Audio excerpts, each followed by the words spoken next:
बच्चा एक और नया कंसेप्ट जिसमें हम डिस्कस कर रहे हैं इक्वल फंक्शन। आपको दो फंक्शन दिए गए अलग अलग और आपको वो बताना है कि ये इक्वल है कि नहीं। उसके लिए आपको दो कंडीशन फुलफिल करनी है।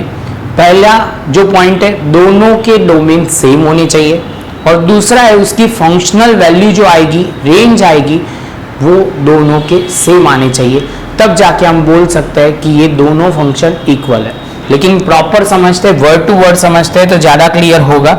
जहाँ पे बोला गया है बच्चा, सबसे पहला पॉइंट आपको ध्यान में रखना है, इक्वल फंक्शन जो हम डिस्कस कर रहे हैं उसके रिलेटेड बात हो रही है। तो इसमें आप बोलोगे सर यहाँ पे दिया हुआ है, if two different function f and g satisfy the following condition they are said to be equal function, it is denoted by f is equal to g।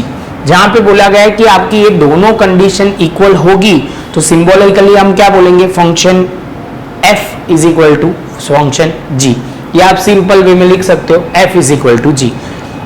आगे चलते हैं, पहली condition, both the function must have same the domain. Same domain मतलब वो दोनों domain same होने चाहिए, उनके डिफरेंट नहीं होने चाहिए, पहली कंडीशन। जहां पे बोला हुआ है both the function must have defined the same domain, एक ही चीज को उन्होंने दैट इज करके एक्सप्लेन किया हुआ है कि सेम डोमेन होगा तब भी जाके हम उसको कंसिडर करेंगे। दूसरे पॉइंट में हमें क्या ध्यान में रखना है, तो वो बोला है for each element of x domain f of x is equal to g of x। मतलब आप बोलोगे सर इसकी जो फंक्शनल वैल्यू आएगी वो कैसी हो जाएगी, सेम होनी चाहिए। तो जहां पे बोला हुआ है for the value of domain that images are same या मस्ट सेम, मतलब जब फंक्शनल वैल्यू सेम आती है तभी जाके हम बोलेंगे ये दोनों कंडीशन सेम होनी चाहिए। पहली चीज जहां पे बोला हुआ है डोमेन सेम होने चाहिए, दूसरे में बोले चाहिए फंक्शनल वैल्यू सेम होनी चाहिए, तो हम बोल सकते हैं ये फंक्शन क्या है, इक्वल फंक्शन है, ये दोनों फंक्शन इक्वल है। तो बस यही बच्चा उन्होंने सिंबॉलिकली बोला हुआ है, in notation the above definition can be written as under. जहां पे बोला हुआ है function A set A to B, और जहां बोला हुआ है फंक्शन g जो है वो सेट ए टू सी है। यहाँ पे ध्यान से देखने की बात बच्चा आपकी वो होनी चाहिए, यहाँ पे देखो डोमेन A है और यहाँ पे भी डोमेन A है, मतलब वैल्यू जो होगी वो दोनों डोमेन की सेम होगी। अभी बच्चा पकड़ मत लेना यहाँ पे A है और यहाँ पे A है, ऐसा नहीं।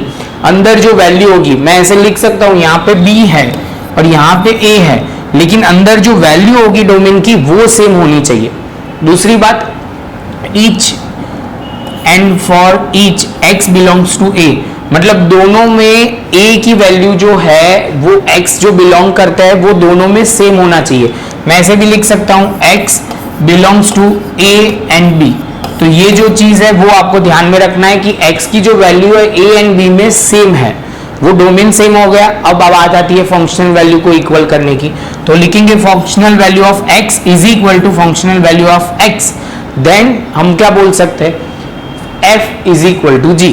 फंक्शन को हम लिखेंगे, we can say that function f is equal to g।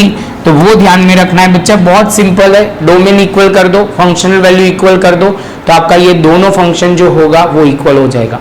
Symbolically थोड़ा ध्यान से समझना, बहुत इजी है, मेरे हिसाब से ये टफ नहीं है, खाली बस थोड़ी प्रैक्टिस और थोड़ा समझ के करना है।